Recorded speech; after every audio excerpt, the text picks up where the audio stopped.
신명기 31장부터 34장은 모세가 죽은 후 그의 마지막 사역과 죽음에 대해서 기록을 하고 있다고 말씀을 드렸습니다. 그 가운데 31장과 32장은 모세의 노래가 크게 차지하고 있었고, 지난 시간까지 이 모세의 노래에 대해서 말씀을 드렸습니다.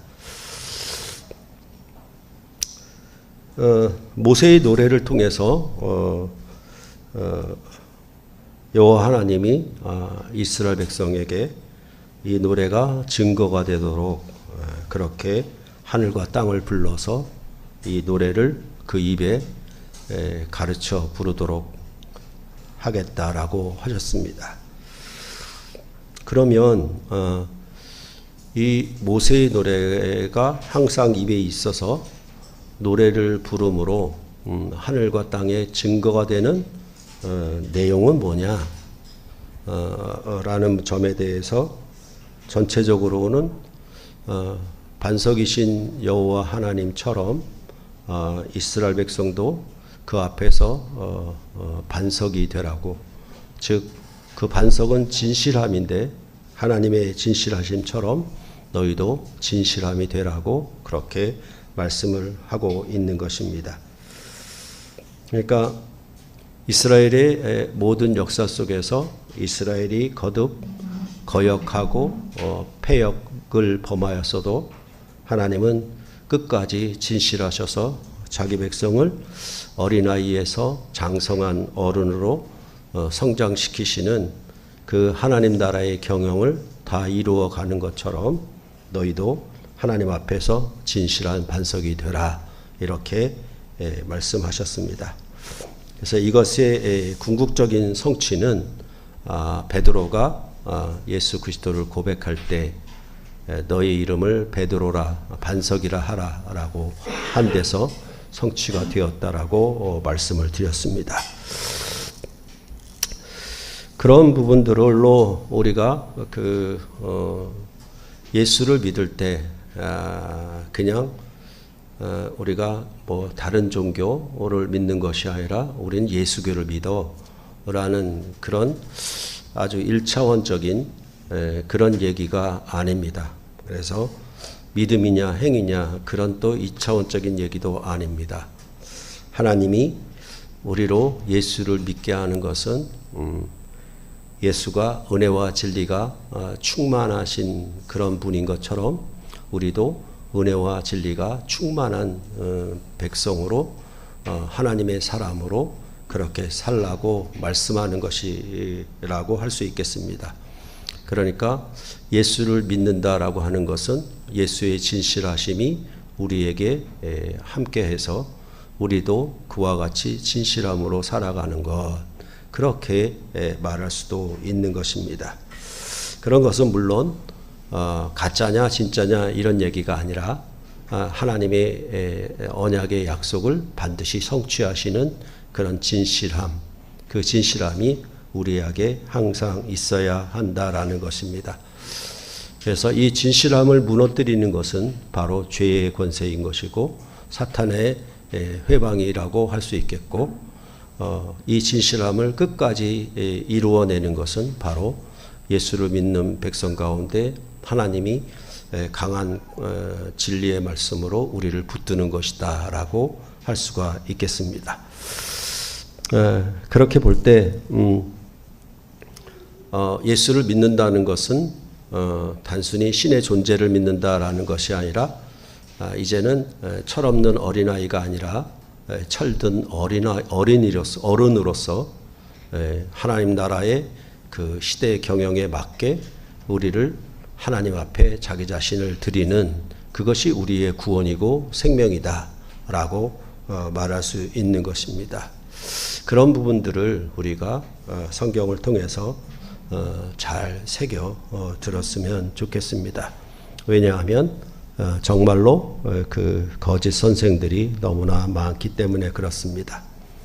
그래서 예수 그리스도의 믿음의 의로 말미암는 새로운 구원에 대해서 갈라디아서 3장 25절도 믿음이 온 후로는 우리가 초등교사 아래 있지 아니하다라고 말을 했던 것입니다.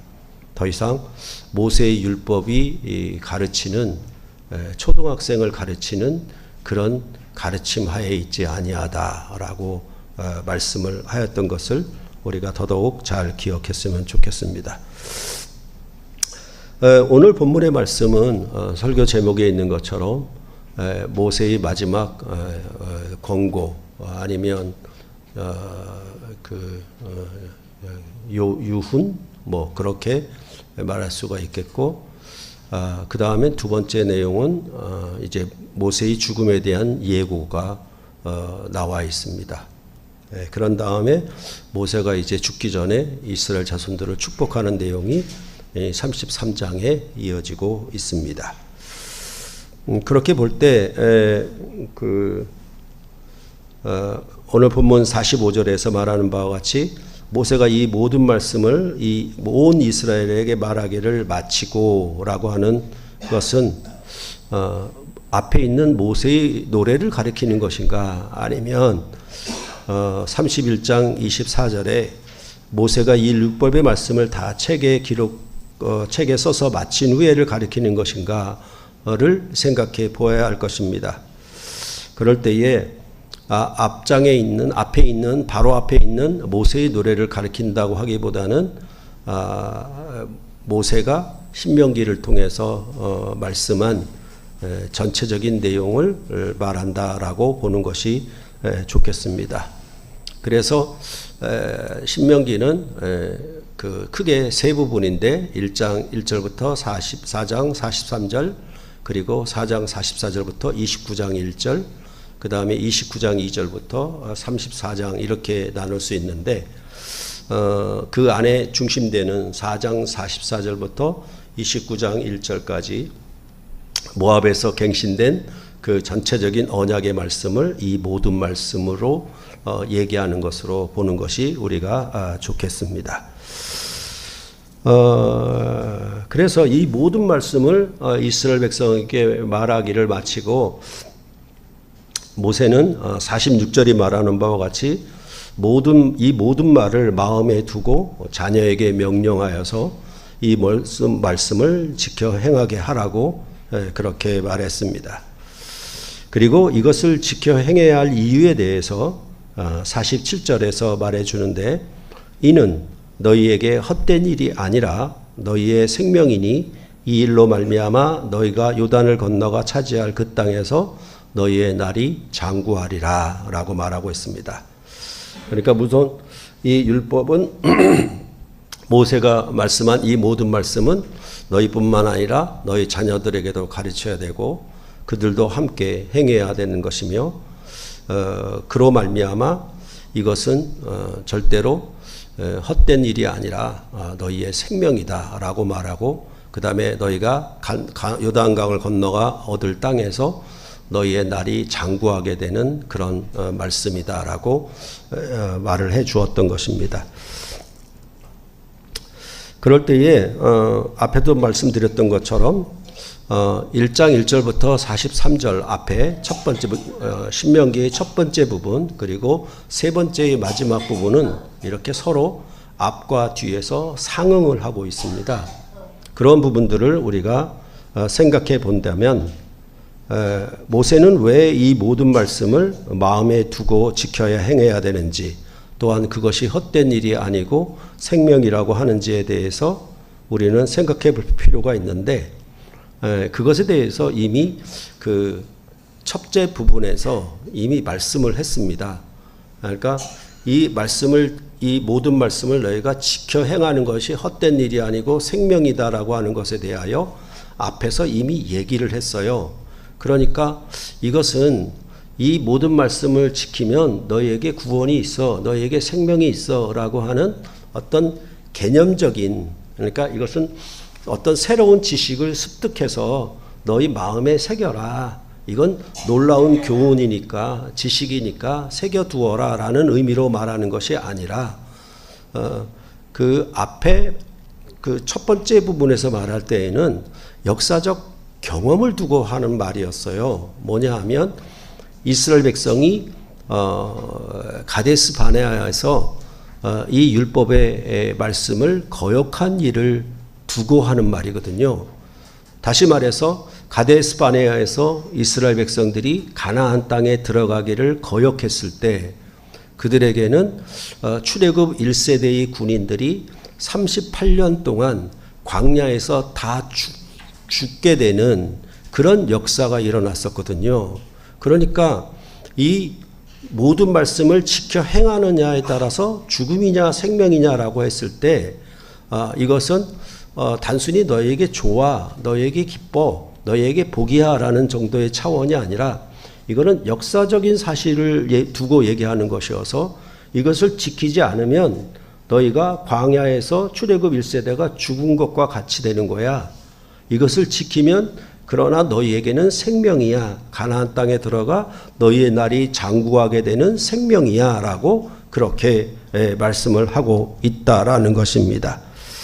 그 점을 우리가 먼저 기억을 해야 되겠고, 그런 다음에 신명기 4장 9절에도 보면 오직 너는 스스로 삼가며 내 마음을 힘써 지키라. 그리하여 내 눈으로 본 그 일을 잊어버리지 말라. 내가 생존하는 날 동안에 그 일들이 내 마음에서 떠나지 않도록 조심하라. 너는 그 일들을 내 아들들과 내 손자들에게 알게 하라. 이렇게 말씀을 하고 있습니다. 그러니까 이 마음을 힘써 지키는 것, 스스로 삼가서 마음을 힘써 지켜야 되는 게 뭐냐 하면 그것이 내 눈으로, 너희 눈으로 본 일을, 그 일을 잊어버리지 않는 것이 마음에 두는 거예요. 그러니까 가데스 바네아에서 너희가 거역한 그 일을 잊어버리지 않고 마음에 두는 것, 그것이 바로 이 모든 말씀을 너희가 마음에 두는 것이다 라고 그렇게 말을 하고 있습니다. 그래서 그 마음에 둔다라고 하는 것은 그 일어난 일들에 대해서 네 아들들과 네 손자들에게 다 알게 하는 거예요. 그게 마음에 두는 거예요. 그냥 내 심중에 꽁 박아놓고 그냥 그것을 끄집어내지 않고 이 심중에 새겨놓는 그런 방식이 아니라 뭐냐 하면 이 마음에 두는 것은 그 역사적 사건을 마음에 잊어버리지 말고 기억하고 새겨두는 것으로 말을 하는 것이 바로 오늘 본문의 이 모든 말씀을 너희가 마음에 두라라고 하는 그런 의미가 되는 것입니다. 왜냐하면 이 세 번째 마지막 부분, 끝에 부분하고 첫 번째의 첫 부분이 서로 상응을 하고 있기 때문에 이 말씀이 여기에 나온다 하더라도 여기에 있었던 사건을 가져와서 이해를 하게 되면 마음에 둔다라고 하는 것이 무엇인지, 그냥 내가 꽁 해가지고 섭섭하고 서운한 일을 마음에 딱 둔다 그런 말이 아니고 바로 율법을 어겼을 때 모세의 율법이 명한 바를 너희가 거역했을 때 어떻게 되었는지 그 일을 잊어버리지 말고 단순히 너만 기억하는 것이 아니라 너희 아들들과 너희 손자들에게도 알게 하라. 그것이 바로 마음에 두고 마음을 힘써 지키는 것이다 라고 그렇게 앞에서 4장 9절에서 말씀을 하였던 것입니다. 그러니까 이 언약의 모든 말씀은 결국은 뭐냐 하면 생명과 복이냐 아니면 사망과 화냐, 이 두 가지를 결정짓는 언약의 말씀이다라는 것을 분명히 우리에게 가르쳐 주고 있습니다. 그랬을 때 여러분에게 늘 말씀드렸던 것처럼 이스라엘 백성이 이 모든 말씀을 지켜 얻는 생명은 단순히 오래오래 장수한다라고 하는 육체적인 건강적인 의미로 말을 하는 것이 아니라 그것은 바로 다른 신을 섬기지 않는 것이라고 그렇게 말을 하고 있는 것입니다. 그러니까 이스라엘 백성에게 사망과 화가 되는 것은 결국은 다른 신을 섬김으로 사망과 화가 되는 것이고 오직 여호와 하나님만 섬기면 그것이 생명과 복이 되는 것이라고 할 수 있겠죠.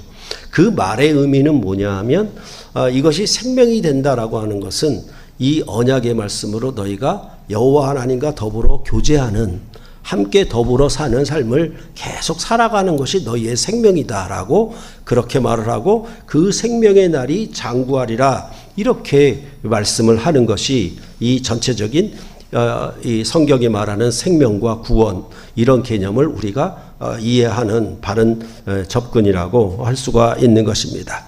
그래서 늘 말씀드렸듯이 부부가 결혼하여 사는 생명은 언약적인 교제가 활발하게 있는 것.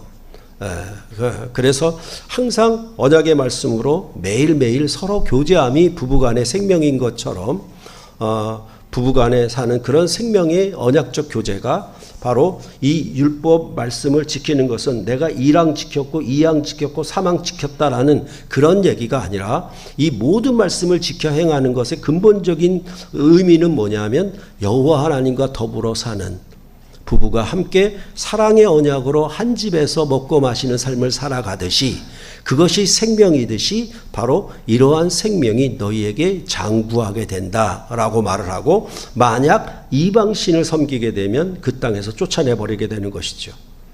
그런 것이 곧 사망이고 화다 이렇게 성경은 말한다는 점을 우리가 늘 기억하고 생각을 해야 할 것입니다. 그런 다음에 오늘 48절로부터 52절은 바로 그날에라는 말로 시작을 합니다. 그것은 바로 44절로부터 47절을 이어받는 그런 말씀이라고 할 수 있겠지요. 즉 모세가 이 모든 말씀을 마지막으로 마치고 뒤에 바로 그 말씀을 한 날에 바로 이 48절로부터 52절의 말씀이 주어집니다. 그러니까 어떻게 보면은 4장 44절부터 29장 1절이라고 하는 이 큰 어떤 설교, 어떤 연설의 큰 부분이 끝났으면은 그 다음에는 보통 우리가 생각하기로는 예상하기로는 이런 놀라운 연설이나 설교나 교훈이 주어졌다라고 하면 뭔가 박수를 치고 뭔가 영광을 돌리는 그런 일들이 일어나야 할 텐데 그게 아니라 그 바로 그날에 모세의 죽음이 예고되고 있다라는 사실입니다. 그것이 이 신명기의 말씀에는 명확하게 명문화되어 나와 있지 않지만은 이 모든 말씀을 지키는 것 그리고 모세가 이 모든 말씀을 한 후에 막바로 그의 죽음이 예고된다라고 하는 것은 예사롭지 않은 그런 의미가 있다라고 생각을 하게 될 수밖에 없는 것입니다. 그런데 그 모세의 죽음은 뭐라고 얘기하냐면 여호와 하나님이 모세에게 여리고 맞은편 모압 땅에 있는 아바림 산에 올라 느보산으로 가서 이스라엘 자손에게 주는 가나안 땅을 바라보라라고 명령을 했습니다. 여기 산이 두 개가 나와요. 그러죠? 아바림 산에 올랐는데 또 느보산으로 가라는 말이 또 뭐냐? 그렇게 볼 때 아바림 산은 사해 동쪽의 모압 땅에 있는 산맥의 이름이다라고 생각하시면 되고 느보산은 그 아바림 산맥에 있는 산 중에 하나 이렇게 생각하시면은 쉽게 이해가 될 것입니다. 이것은 모세가 신명기 2장 23절로부터 25절에 가나안 땅에 들어가기를 여호와 하나님께 그가 간구를 했었거든요. 그래서 요단 저쪽에 있는 아름다운 땅, 아름다운 산과 레바논을 보기를 원합니다라고 모세가 간구했을 때 그때 그 여호와 하나님은 모세의 이 간구를 듣지 않으셨습니다. 오히려 진노하시면서 이 일로 다시 여호와께 말하지 말라고 여호와께 이것을 더 이상 간청하지 말라고 얘기할 정도로 그렇게 여호와 하나님이 굉장히 진노하신 모습을 보여줍니다. 그러면서 그때에는 뭐라고 얘기했냐면 신명기 3장 27절에 모세에게 너는 비스가 산 꼭대기에 올라가서 눈을 들어 동서남북을 바라보고 네 눈으로 그 땅을 바라보라. 너는 이 요단을 건너지 못할 것임이라 라고 말씀을 했습니다. 그러니까 여긴 또 비스가 산 꼭대기라고 말을 하니까 지금 신명기 3장 27절과 지금 오늘 본문에 나오는 느보산하고 이게 서로 다른 것 아니냐. 그러니까 이 신명기의 말씀은 서로 다른 저자가 기록한 것이 아니냐. 그것들을 편집해다가 묶어놓은 거 아니냐. 이것은 모세 한 사람이 쓴 게 아니지 않느냐. 이런 식의 비평이 나오게 되는 거거든요. 그럴 때에 이 비스가 산 꼭대기는 어떤 의미를 가느냐면 느보산의 봉우리를 가리키는 말로 이해하는 것이 좋겠습니다. 그러니까 사실은 뭐 문제를 걸고 시비를 걸려고 하면 한정이 없어요. 근데 그 분명한 의미를 뜻을 잘 모를 때에는 항상 이렇게 시비가 일어나게 되잖아요. 그런 의미가 있으나 사실은 여기 말하는 것처럼 아바린산, 그 다음에 느보산, 비스가산 이 산인들이 나올 때 그것이 이런 의미로 이해할 수 있다라는 것을 여러분들이 아시면 좋겠습니다. 이렇게 가나안 땅을 바라보라고 하신 후에 모세의 죽음이 예고되고 있는데 50절에 보면 내 형 아론이 호르산에서 죽어 그의 조상에게로 돌아간 것 같이 너도 올라가는 이 산에서 죽어 내 조상에게로 돌아가리니 라고 말씀을 하고 있습니다. 그러니까 이스라엘 백성의 죽음은 항상 뭐냐 하면 열조의 무덤에 들어가는 것, 조상의 무덤에 들어가는 게 그게 죽음이에요.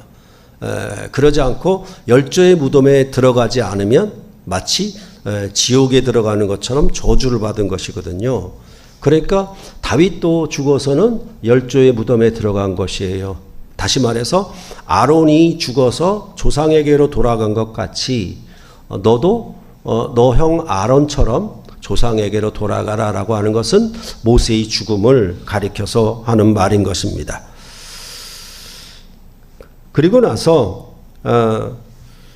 그 모세는 52절에서 말하는 것처럼 이스라엘 자손에게 주는 땅을 맞은편에서 바라보기는 하되 그리로 들어가지는 못한다라고 그렇게 여호와 하나님께서 말씀하고 있습니다. 그 이유를 원래 51절이 말해주는데 이는 너희가 신광야 가데스의 무리바 물가에서 이스라엘 자손 중 내게 범죄하여 내 거룩함을 이스라엘 자손 중에서 나타내지 아니한 까닭이라 라고 이 모세가 요단강 건너편을 느보산에 올라가서 바라보기만 하고 들어가지는 못하는 그 이유에 대해서 51절에 분명히 밝혀주고 있는 것입니다. 이 무리바 물가의 사건은 민수기 20장에 나오고 있는데 이스라엘 백성이 애굽에서 나와서 신광야에 들어섰는데 마실 물이 없었죠. 이 마실 물이 없으니까 이 이스라엘 백성이 모세에게 다툰다라고 하는데 이제 데모를 한 것과 똑같은 거거든요. 그들이 이 모세에게 항의하기를 뭐냐 하면 왜 이스라엘을 애굽 땅에서 이 나쁜 곳으로 인도하여 내었느냐, 그리고 왜 이 나쁜 곳이냐라고 하는 것에 대해서 뭐라고 얘기하냐 하면 파종할 곳도 없고 무화과도 없고 포도도 없고 성주도 없고 심지어 마실 물도 없도다라고 그렇게 말씀을 하는 거예요. 이게 나쁜 곳이에요. 다시 말해서 뭐냐 하면 애굽에서 우리를 뭐하러 끌어내어서 이 신 광야에서 죽게 내버려 두느냐라는 식으로 모세에게 항의를 한 것이죠. 그게 바로 이스라엘 백성이 이 광야에서 자신들이 데리고 나온 모든 가축과 사람들까지 다 죽게 내버려 두느냐라는 의미로 다투었다, 이렇게 말을 하였던 것입니다. 이 일로 말미암아 이제 모세와 아론이 회막문에 엎드려 여호와의 영광을 구했습니다. 그 말은 백성들이 이렇게 데모를 일으키고 항의하고 난리가 났으니 하나님이 이걸 어떻게 하실 것인가에 대하여 모세와 아론이 회막문에 엎드려서 간구를 한 것이죠. 그때 여호와의 영광이 나타나서 말씀하시기를 모세로 하여금 너는 지팡이를 잡고 그들의 목전에서 반석을 명하여 물을 내게 하라, 이렇게 명령을 한 것입니다.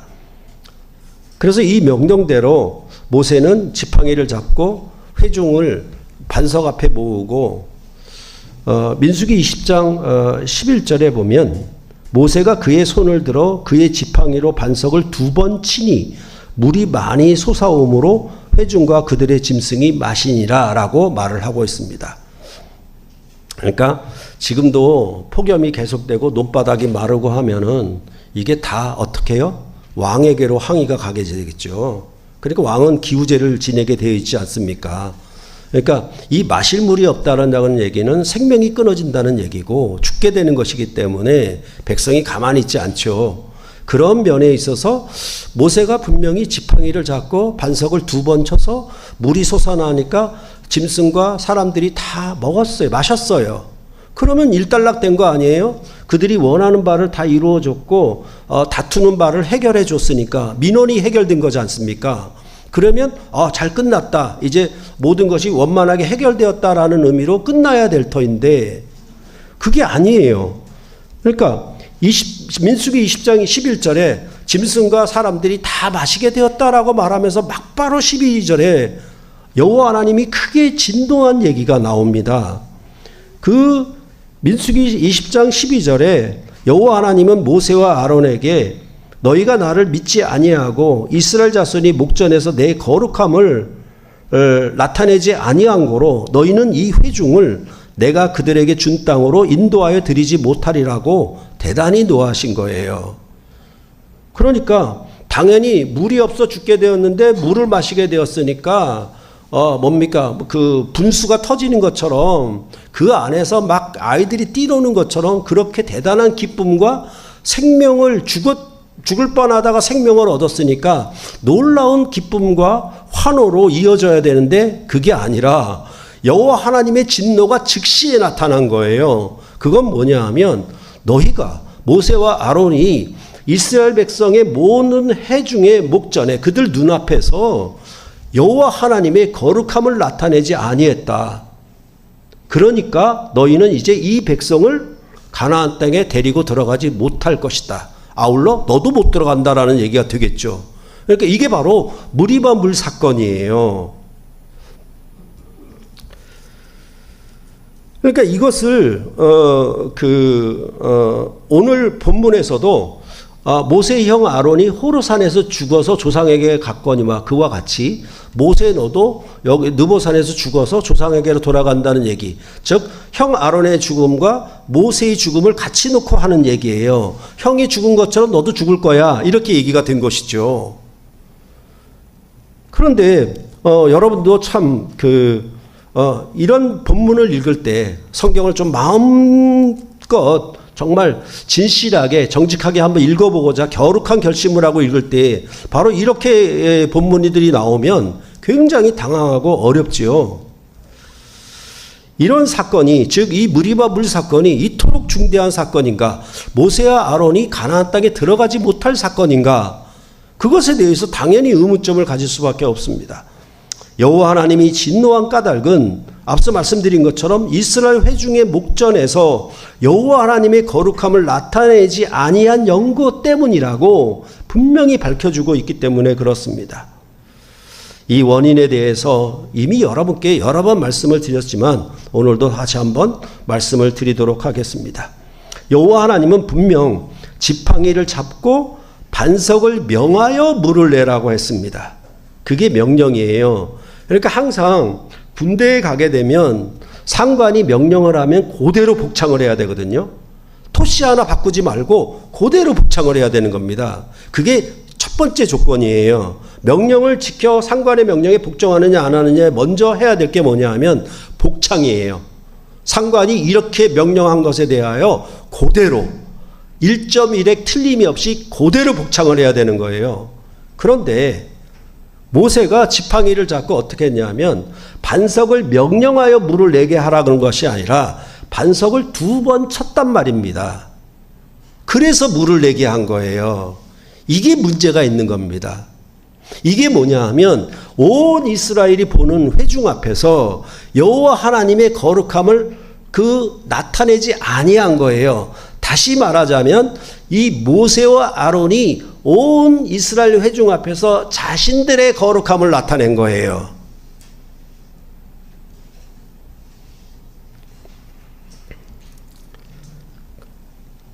그래서 마치 내가 이 반석을 2번 땅땅 때리니까 내 손으로 말미암아 물을 내게 한 거야. 여호와 하나님이 내게 한 게 아니라 모세가 2번 두드리는 결과로 물이 솟아나왔으니까 이건 내가 한 거야 라는 것으로 이스라엘 회중의 눈에 보여지게 만든 거예요. 이것에 대해서 제가 늘 말씀을 드렸죠. 넘버 2가 넘버 1의 자리를 넘본 것이라고. 그러니까 이게 항상 뭐냐 하면 믿음이냐 행위냐 이 얘기를 하는 게 아니라 모세와 아론이 가나안 땅에 못 들어간 이유가 뭐냐 하면 너희들이 내 수하인데 내 충복 신하인데 감히 왕의 영광과 거룩함을 넘봐? 이렇게 된 거란 말입니다. 이것에 대해서 왜 하나님이 이렇게 진노하시지? 물을 달라 해서 물을 줬으면 끝이지. 그게 아니라 모세와 아론이 자기 영광을 드러낸 거예요.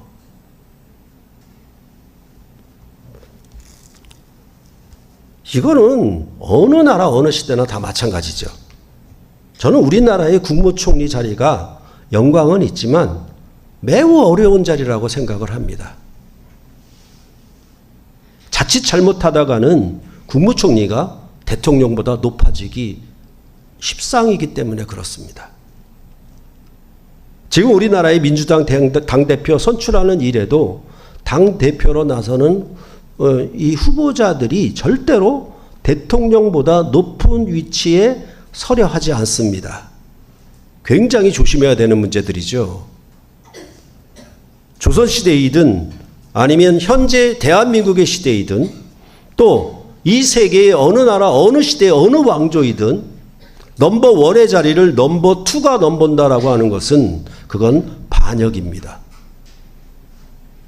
그렇기 때문에 그런 일에 있어서 자기 아들 왕자나 세자가 왕의 자리를 넘봤을 때에는 그거는 반역죄로 처단하게 되어 있는 것입니다. 자기 아들이라도.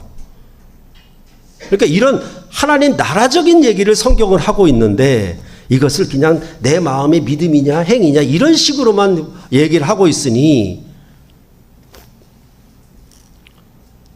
도대체 성경을 이해할 수가 없게 되고 마는 것입니다.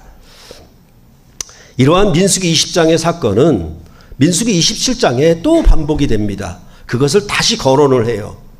모세와 아론이 죽어 조상에게로 돌아갈 것을 얘기하고 있습니다. 바로 이 사건으로 말미암아 모세의 후계자의 결정이 이어지게 되었어요. 다시 말해서 너희는 요단강을 건너와서 가나안 땅에 들어가지 못하니까 이스라엘 백성을 인도할 지도자가 필요한 거예요. 다시 말해서 무리바물 사건 때문에 너희는 요단강에 건너가서 가나안 땅에 못 들어갈 거야. 그러니까 모세가 뭐라고 얘기하냐면 여호와 하나님 그렇다면 이제 우리의 후계자를 구해달라고 임명해달라고 간청하게 되는 거예요. 그로 말미암아 여호수아가 후계자로 간청이 된 것이 바로 이 무리바 물 사건으로 말미암아 나온 거죠. 이 무리바 물 사건으로 당연히 가나안 땅으로 이스라엘 백성을 인도하여 드리지 못할 것이니까 이스라엘 백성을 인도하여 드려질 후계자, 지도자가 필요한데 거기 민수기 27장에서 이 무리바 물 사건을 얘기하므로 왜 후계자 여호수아가 결정되었는가? 바로 모세와 아론이 무리바 물 사건에서 여호와 하나님의 거룩함을 나타내지 아니한 까닭이다라고 또 언급을 하고 있는 것입니다. 그러니까 이 무리바 물 사건이 굉장히 중요한 그렇죠. 국가의 어떤 존망을 다투는 그런 중요한 사건인 것을 성경은 매우 엄격하게 다루고 있다라는 것입니다. 그런 의미에서 본다면 오늘 신명기 말씀도 충분히 이해가 되는 것입니다. 이제 아론은 호르산에서 먼저 죽었습니다. 다시 말해서 무리바 물 사건 다음에 모세형 아론은 호르산에서 조상에게로 돌아가요. 그러나 모세는 그 이후로 더 살다가 이제 모압 땅에서 느보산에 올라 요단강을 건너 저 가나안 땅을 바라보기만 하고 들어가지는 못하게 됩니다. 왜냐하면 무리바 물 사건에서 하나님을 거역하고 반역죄를 일으켰기 때문에 너는 거기에 못 들어간다라고 그렇게 여호와 하나님이 명령을 하신 것입니다. 이것이 바로 오늘 가장 중요한 내용들의 전부인 것입니다. 그러니까 모세가 이스라엘 회중에게 말한 모든 말씀을 지키면 생명이 있고 가나안 땅에서 장구한 날을 누릴 수 있게 합니다. 그러나 그것은 영원한 생명은 주지를 못한 것이었습니다. 죽음을 이긴 영원한 생명은 죽음을 이기고 부활한 자만이 줄 수가 있게 될 것입니다. 그러므로 모세가 준 율법은 로마서 7장 24절이 말하는 바와 같이 오라 나는 공고한 사람이로다 이 사망의 몸에서 누가 나를 건져내랴 라고 탄식할 수밖에 없습니다. 다시 말해서 이스라엘 백성이 모세가 전한 이 모든 말씀을 지켜 행한다 하더라도 그런 죽음을 이기는 영원한 생명은 얻지 못할 것입니다. 그들의 생명이 장구하게 장수할지라도 죽음을 이긴 생명은 얻지 못하는 것이 그것이 한계였습니다.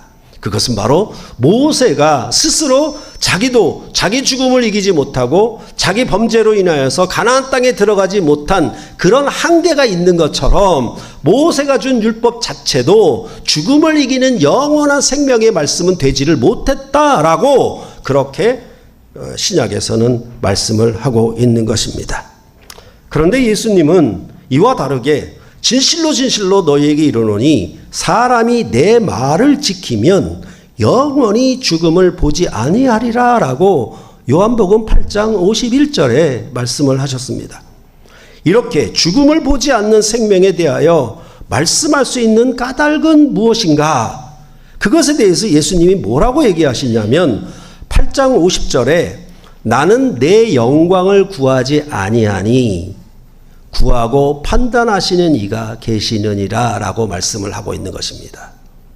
이게 굉장히 중요한 거예요. 다시 말해서 너희가 내 말을 지키면 영원히 죽음을 보지 않을 거야. 그러면 영원히 죽지 않는 생명을 줄 수 있는 근거가 뭐냐라고 얘기했을 때 나는 내 영광을 구하지 않아. 나를 판단하고 나를 점수 매길 사람은 다른 분이야 라고 얘기를 하고 있는 것입니다.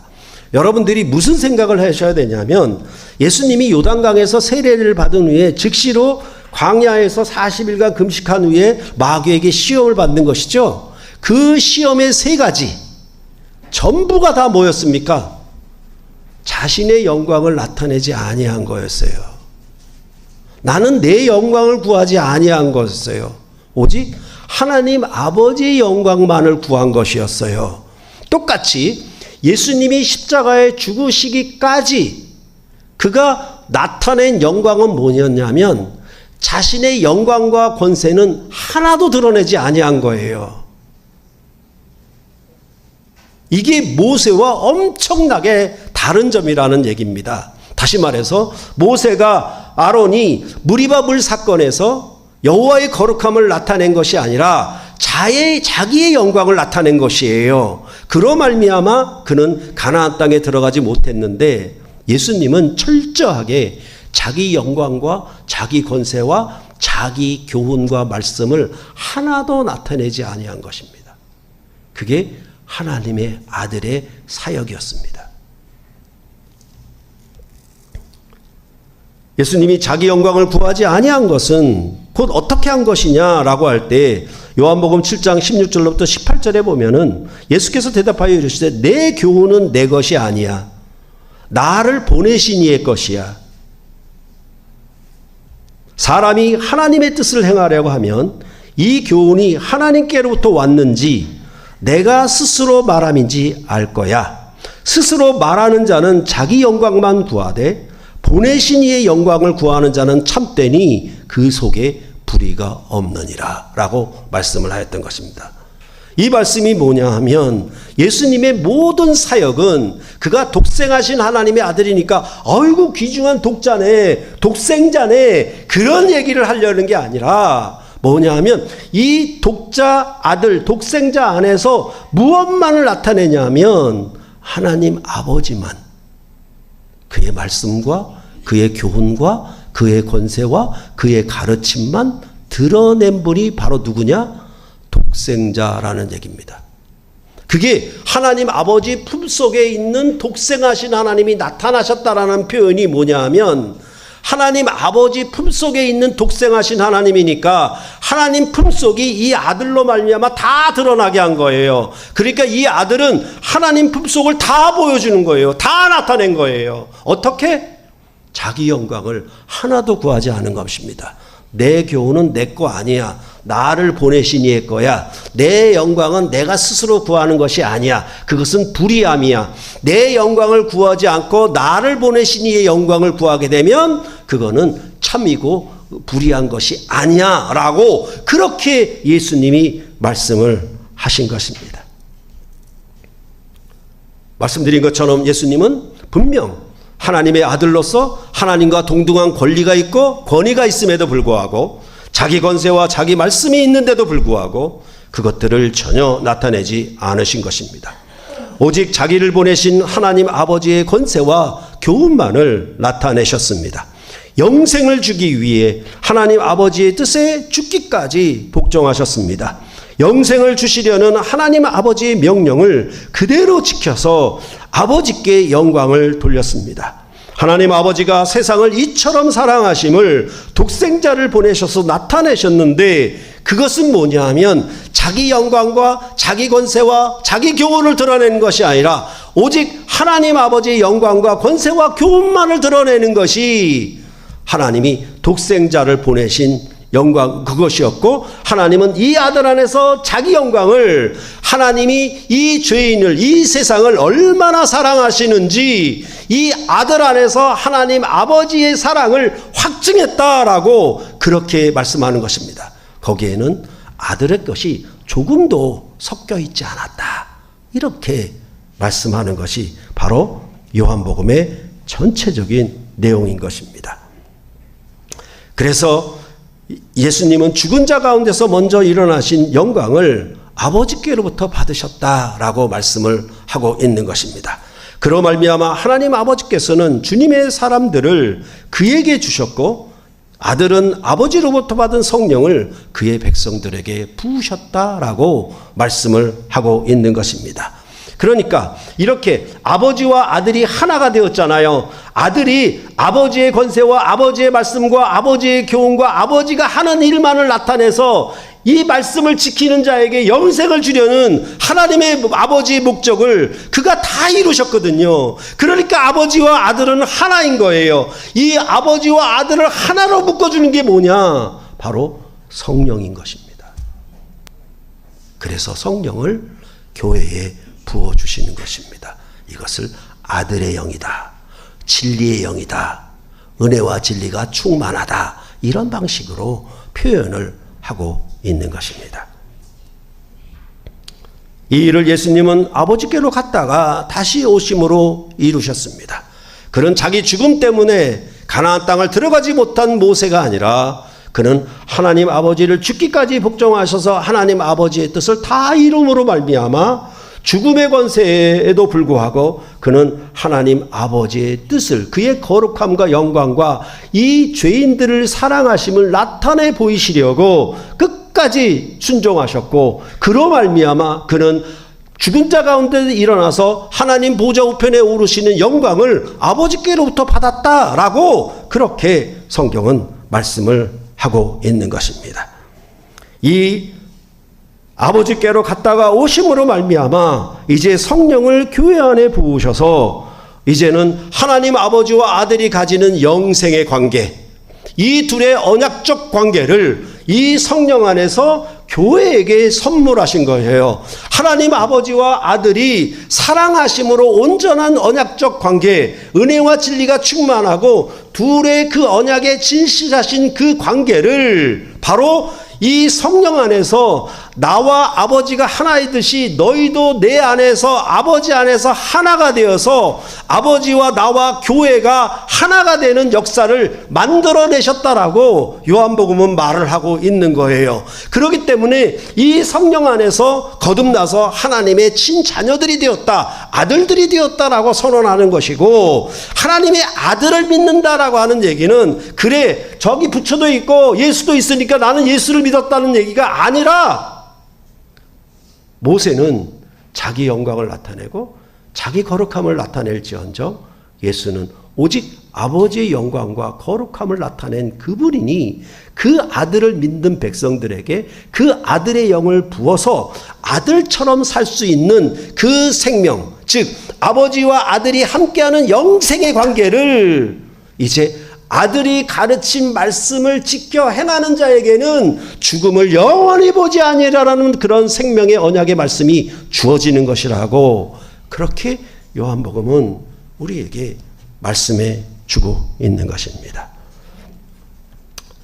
그러므로 성령을 받은 자는 자기 스스로의 영광을 구하는 자들이 아니에요. 그래서 우리가 마가복음을 하면서 8장 34절 자기를 부인하고 자기 십자가를 지고 그 말에 뭐가 포함되어 있습니까? 자기 스스로의 영광을 구하는 것이 아니었어요. 예수님이 자기를 부인하고 자기 십자가를 지셨어요. 우리도 예수님의 가르침을 따라 자기를 부인하고 자기 십자가를 지는 거예요. 그게 바로 우리 스스로의 영광을 구하고 나타내려 하는 것이 목적이 아니라 이 아들 안에서 하나님 아버지의 영광을 드러내기 위하여 우리는 하나님의 아들들로 부름을 받아서 이 아들을 믿는 자에게는 아버지와 아들이 누리는 영생의 관계, 죽음을 이기는 사망을 이기는 영생의 관계도 너희에게 선물된 거야. 이것이 바로 새 언약의 진리의 말씀이야 라고 요한복음은 우리에게 말씀하고 있는 것입니다. 그러니까 예수의 가르침 안에서 어떻게? 너희 배에서 그 생수가 강같이 흘러나는 것, 이것은 성령을 가리켜 하신 말씀이다 라고 요한복음은 우리에게 말씀해 주고 있는 것입니다. 이스라엘이 모세의 율법에 거하여 가나안 땅에 장수하는 생명을 살았다 하더라도 그들은 죽음을 이기는 생명은 얻지 못했습니다. 그것이 이제는 실로 헛된 일입니다.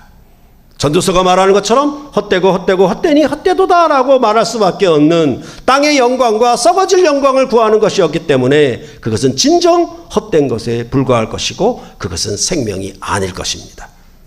그러나 교회는 예수님의 은혜와 진리 안에 거하여 죽음에 이르렀어도 끝까지 주님을 따르는 영생의 생명을 살게 하셨다라고 그렇게 말씀하는 것입니다. 예수를 믿는 것이 자기만의 구원을 위한 것이라면 그것은 자기 영광을 구하는 일이 되고 말 것입니다. 그러나 성령으로 말미암아 주님의 양을 먹이는 일에 베드로처럼 자기 목숨을 버려 따른다면 그것이 여러분과 저에게 주시는 하나님 아버지의 영광일 것입니다. 그러니까 예수님은 인자는 섬김을 받으러 오지 않고 섬기려고 왔다라고 하는 말씀이 다 그거지요. 바로 섬김을 받으면 자기 영광을 구하는 것이나 섬기려고 하는 것은 자기 영광을 구하는 것이 아니기 때문에 그렇게 되는 것이죠. 그러니까 성령이 강림하심으로 말미암아 오순절 예루살렘 공동체에서 나타난 그 구제와 기도는 결국 무엇이었습니까? 자기 영광을 구하는 것이 아니었죠. 형제의 영광을 구하는 것이었죠. 그것이 바로 하나님의 아들을 믿는, 예수를 하나님의 아들로 믿는 믿음으로 말미암아 성령이 우리 안에 부어져서 성령 안에서 새로운 삶을 살아가고 그 말씀을 지켜서 영생의 삶이 우리에게 나타난 것이에요. 그냥 우리가 헌금을 얼마 많이 했느냐, 누구나 얼마나 많이 드렸느냐, 그런 차원의 얘기가 아니라 그 구제는, 그 헌금은 전부 뭐냐 하면 자기를 낮추어 형제를 높이는 거기 때문에 모든 봉사와 섬김이 그렇다라는 말이에요. 그러니까 이 모든 것의 결정은 뭐냐 하면 예수님이 자기 영광을 하나도 구하지 아니하고 오직 하나님 아버지의 거룩함과 영광을 나타내서 그가 죽은 자 가운데서 부활하여 보좌 우편에 만왕의 영으로 오르신 그 구원의 길을 이제 예수 그리스도를 믿는 교회에게 성령을 부어서 예수님이 가신 그 길을 자기를 부인하고 자기 십자가를 지고 주님을 따르는 삶을 살도록 우리에게 부어주셨다. 새 영을 부어주셨다. 새로운 가르침을 주셨다. 새로운 교훈을 주셨다라고 말씀을 하고 있는 것입니다. 그렇기 때문에 목사는 뭡니까? 이 말씀에 매여야 되는 거예요. 이 말씀을 벗어나 이 말씀 밖에 무언가 가지고 들어와서 얘기를 하려고 하는 순간 그건 자기 영광을 구하는 거예요. 목사의 자기 영광을 구하는 거예요. 교회를 위한답시고 교회의 바른 질서를 위하여 혹시나 이렇게 저렇게 말하는 모든 것들이 자기 영광을 구하는 것이냐, 아니면 진정 교회를 섬김이냐라는 점에 대해서 매우 조심해야 되는 거예요.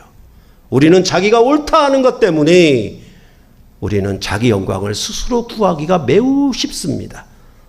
우리의 모든 삶들이 전부 자기를 위한 것이고, 마지막 때가, 종말의 때가 가까울수록 늘 말씀드렸던 것처럼 이기주의가 굉장히 팽배하게 되었고, 이것이 전부 상식인 것처럼, 옳은 사람인 것처럼 인정받는 시대가 되었다라는 것입니다. 그러나 예수를 믿고 성령을 받은 자들은 이제 자신의 영광을 아니라 오직 그리스도 안에 나타난 하나님의 영광을 나타내는 존귀한 생명을 얻었고, 그것은 아버지와 아들이 하나인 것처럼 우리도 아버지와 하나가 되는 관계를, 아버지와 아들의 관계를 누림으로 말미암아 우리에게 영생의 생명이 주어졌다. 내 말을 지키는 자는 영원히 죽음을 보지 아니하리라. 이 말씀이 비로소 가능하게 된 것입니다.